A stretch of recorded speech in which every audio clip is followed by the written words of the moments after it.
Selamat datang di Universitas Islam Negeri Syekh Ali Hasan Ahmad Ad-Dari Padang Sidimpuan. Inilah kampusnya para penuntut ilmu.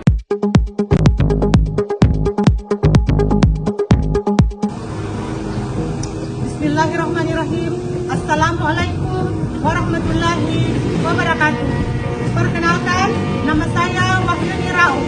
Kali ini saya tercatat sebagai mahasiswa PPG dalam jabatan DIT 1 tahun 2025, jurusan Pendidikan Guru Madrasah Ibtidaiyah pada Universitas Islam Negeri Syekh Ali Hasan Ahmad Ad-Dari Padang Sidimpuan.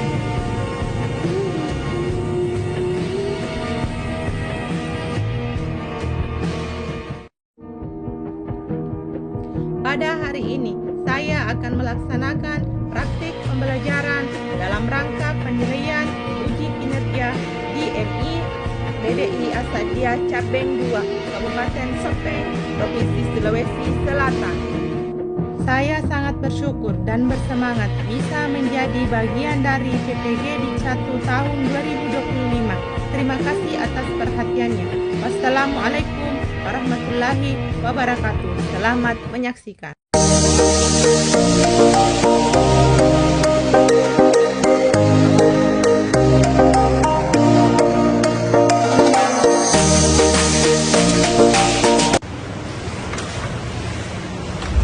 Assalamualaikum, apa kabar? Baik. Assalamualaikum, how are you? Yes, fine. Assalamualaikum. Waalaikumsalam. Assalamualaikum, kaifa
Perbaiki semua duduknya.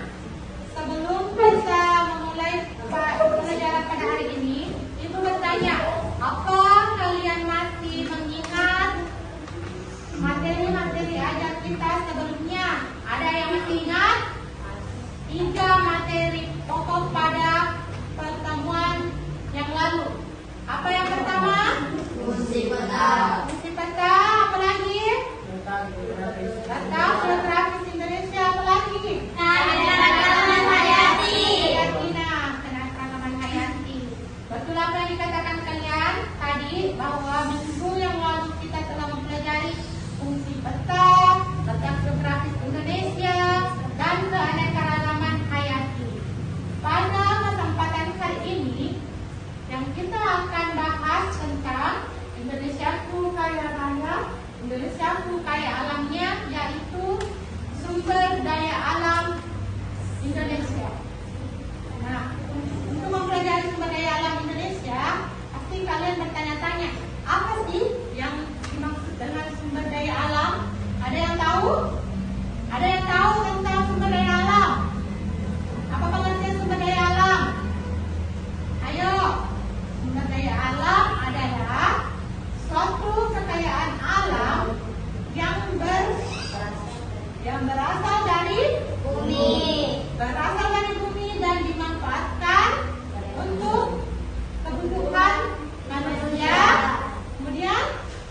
daya alam apa? Ayo. Produk itu merupakan hasil akhir, sedangkan sumber daya alam bisa menjadi bahan baku untuk membuat produk. Tetapi sumber daya alam bisa menjadi sebuah produk.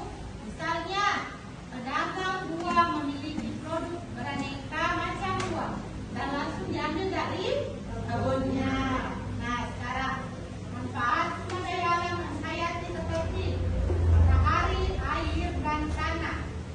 Nah, apa saja dampak pengambilan sumber daya dan upaya pelestariannya? Nah, silakan. Banyaknya utang gundul. Upayanya apa? Untuk mencegah dapat dilakukan reboisasi.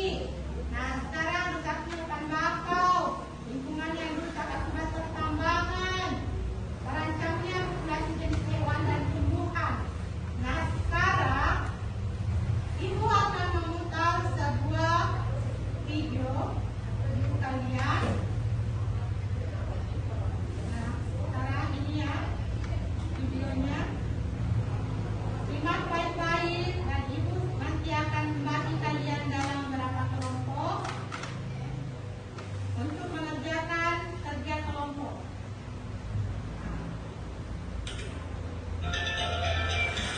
Silakan. Simak baik-baik ya. Ada yang tahu penggalan lagu tersebut? Yang tahu? Ya, lagu itu berjudul Kolam Susu karya Pak Ion Kuswoyo. Lagu ini menggambarkan tanah Indonesia yang subur dengan sumber daya alam yang melimpah. Apa itu sumber daya alam? Sumber daya alam adalah segala sesuatu yang berasal dari alam. Sumber daya alam digunakan manusia untuk memenuhi kebutuhan dan kesejahteraan hidupnya. Berdasarkan asalnya, sumber daya alam dibagi menjadi sumber daya alam hayati dan non-hayati. Sumber daya alam hayati berasal dari makhluk hidup, misalnya hewan dan tumbuhan. Minyak bumi, batu bara, dan gas alam termasuk sumber daya alam hayati karena berasal dari sisa-sisa makhluk hidup. Sebaliknya, sumber daya matahari, udara, air, dan tanah. Berdasarkan ketersediaannya di alam, sumber daya alam dibagi menjadi sumber daya alam yang dapat diperbarui dan tidak dapat diperbarui. Sumber daya alam yang dapat diperbarui akan ada terus-menerus seperti cahaya matahari, tanah, air, dan udara. Atau sumber daya yang bisa dikelola agar jumlahnya makin banyak seperti hewan dan tumbuhan. Sebaliknya, sumber daya alam yang tidak dapat diperbarui jumlahnya terbatas dan akan habis jika dipakai terus-menerus. Contohnya, minyak bumi, batu bara, gas alam, dan bahan tambang. Sumber daya alam dapat dimanfaatkan untuk banyak kebutuhan kita loh. Bagian tumbuhan dan hewan dapat diolah sebagai bahan makanan, misalnya beras, daging, telur, ikan, kacang-kacangan, sayur, atau buah. Selain sebagai makanan, bagian tumbuhan dan hewan juga dapat diolah sebagai kain. Perhatikan ya. Kapas untuk kain agar sutra untuk kain sutra dan kulit sapi untuk jaket kulit. Beberapa jenis tumbuhan dapat dibuat sebagai jamu seperti jahe, kunyit, dan temulawak, atau tanaman lidah buaya untuk perawatan rambut dan kulit. Berbagai peralatan rumah tangga seperti meja atau lemari dapat dibuat dari bahan kayu dan plastik. Plastik merupakan hasil dari pengolahan minyak bumi. Alat masak dibuat dari aluminium yang tahan karat dan dapat menghantarkan panas. Sumber daya seperti tanah liat dan bebatuan diolah menjadi semen, genting, dan batu bata. Bahan tambang seperti besi digunakan sebagai rangka utama bangunan. Aluminium dan kayu digunakan sebagai kusen dan kerangka atap. Keindahan pegunungan, sungai, atau lautan dapat dimanfaatkan sebagai tempat wisata. Sumber daya alam juga digunakan sebagai sumber energi, terutama energi pembangkit listrik dan bahan bakar. Cahaya matahari, angin, dan air menjadi energi alternatif pembangkit listrik, sedangkan batu bara masih menjadi sumber energi utama karena murah. Minyak bumi dapat diolah menjadi bensin, solar, dan aftur. Beberapa jenis tumbuhan juga dapat diolah menjadi bioetanol dan biodiesel. Sumber daya alam perlu diolah terlebih dahulu untuk menghasilkan barang yang dapat dipakai atau dikonsumsi manusia. Pengolahan sumber daya alam membutuhkan teknologi, salah satunya dalam pembuatan kertas. Kayu gelondongan dikupas kulitnya dan dipotong-potong. Potongan kayu dimasukkan ke dalam degancer menjadi pulp atau bubur kertas. Pulp dicampur dengan berbagai bahan lainnya. Campuran pulp kemudian dimasukkan ke mesin pembuat kertas untuk dibentuk menjadi lembaran. Lembaran kertas kemudian digulung dalam ukuran besar. Gulungan besar ini akan dipotong lagi dan dikemas sesuai kebutuhan. Sumber daya alam harus dilestarikan agar tidak habis atau rusak. Banyak cara yang dapat kita lakukan untuk melestarikan sumber daya alam. Hewan dan tumbuhan yang digunakan sebagai bahan pangan dapat diperbanyak dengan cara membuat peternakan, perikanan, atau perkebunan. Pelestarian hewan dan tumbuhan yang langka atau hampir punah dapat dilakukan dengan cara konservasi seperti membuat taman nasional, cagar alam, atau suaka marga satwa. Hutan ditebang dengan sistem tebang pilih, kemudian ditanam kembali. Tanah bekas pertambangan juga harus dipulihkan agar dapat dimanfaatkan lagi. Nah, kamu sudah lebih tahu ya tentang sumber daya alam. Sekarang gimana nih biar jadi lebih bijak? Pertama, pakailah sumber daya alam sesuai kebutuhan dan tidak berlebihan ya. Kedua, jangan lupa untuk memelihara lingkungan agar tidak tercemar. Caranya dengan tidak membuang sampah sembarangan, mendaur ulang sampah, dan mengurangi produksi sampah. Terakhir, sumber daya alam yang disediakan Tuhan untuk kita harus kita syukuri ya. Salah satu bentuk syukur kita adalah dengan menjaga dan melestarikan alam. Bagaimana urutan pengolahan kapas hingga menjadi pakaian? Coba tulis jawabanmu di kolom komentar ya. Kalau kamu Sekarang dari video tadi ada beberapa tugas yang ibu kasih untuk kalian bagi 3 kelompok ya, dibagi menjadi 3 kelompok, kelompok 1, kelompok 2, dan kelompok 3.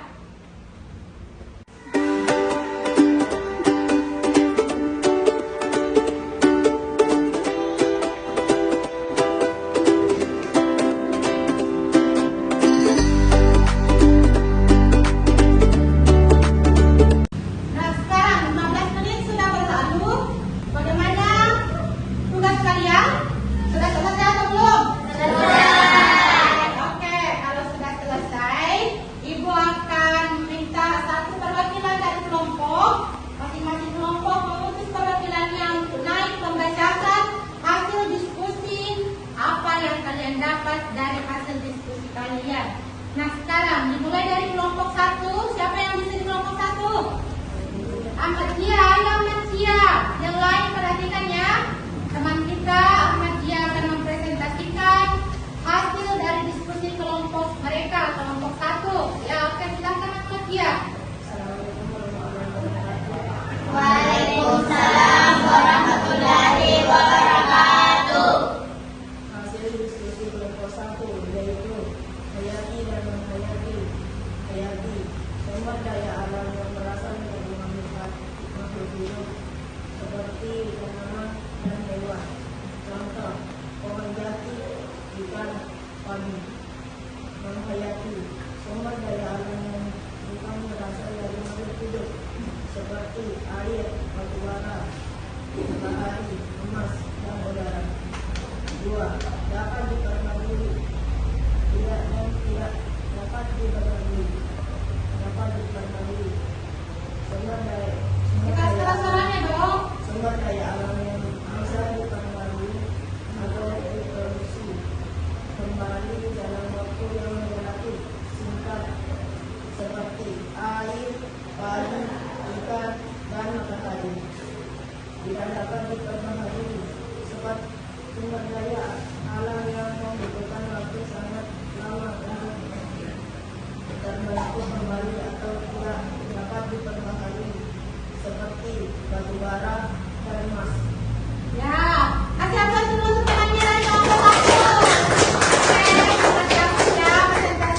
limbah industri, dan sampah rumah tangga. Hal ini menyebabkan air menjadi kotor dan berbahaya bagi kehidupan di dalamnya. Ya, beri aplaus dulu untuk kelompok 3. Nah, terima kasih juga. Silakan duduk kembali. Nah, sekarang dari presentasi dari tiga kelompok tadi dapat disimpulkan